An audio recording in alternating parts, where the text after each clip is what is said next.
ఇండియాలో మళ్లీ పెరుగుతున్న కరోనా కేసులు 2020లో ప్రపంచాన్ని కలకలం సృష్టించిన కోవిడ్-19 ఇప్పుడు మళ్లీ ఫాస్ట్ గా వ్యాప్తి చెందుతుంది.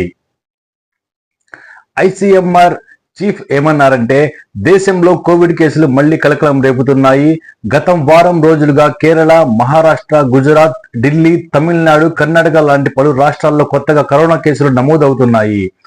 ఈ నేపథ్యంలో Indian council of medical research director doctor Rajiv Behl కీలక సూచనలు చేశారు. కరోనా కొత్త వేరియంట్ పట్ల భయం అవసరం లేదన్నారు. ప్రజలంతా అప్రమత్తంగా ఉండాల్సిన అవసరం ఉందని నొక్కి చెప్పారు.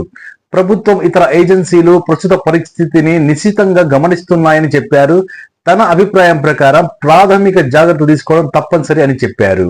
ఎవరైనా క్యాన్సర్ రోగులు, రోగ నిరోధక శక్తి తక్కువ ఉన్నవారు ఎటువంటి ఇన్ఫెక్షన్ బారిన పడకుండా జాగ్రత్తలు తీసుకోవాలని సూచించారు.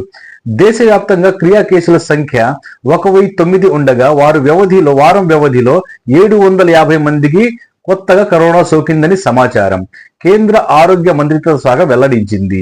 డాష్ బోర్డులో వెల్లడించిన సమాచారం ప్రకారం సోమవారం నాటికి కోవిడ్ యాక్టివ్ కేసుల వివరాలను పరిశీలిస్తే కేరళలో అత్యధికంగా 430 క్రియాశీల కేసులు ఉండగా మహారాష్ట్రలో 209, ఢిల్లీలో 104, గుజరాత్లో 83, తమిళనాడులో 69, కర్ణాటకలో 47, ఉత్తరప్రదేశ్లో 15, రాజస్థాన్లో 13, పశ్చిమ బెంగాల్ 12, పుదుచ్చేరి 9, హర్యానా 9, ఆంధ్రప్రదేశ్లో 4, మధ్యప్రదేశ్లో 2, తెలంగాణ, గోవా, ఛత్తీస్గఢ్లలో ఒక్కొక్క కేసు నమోదయ్యాయి.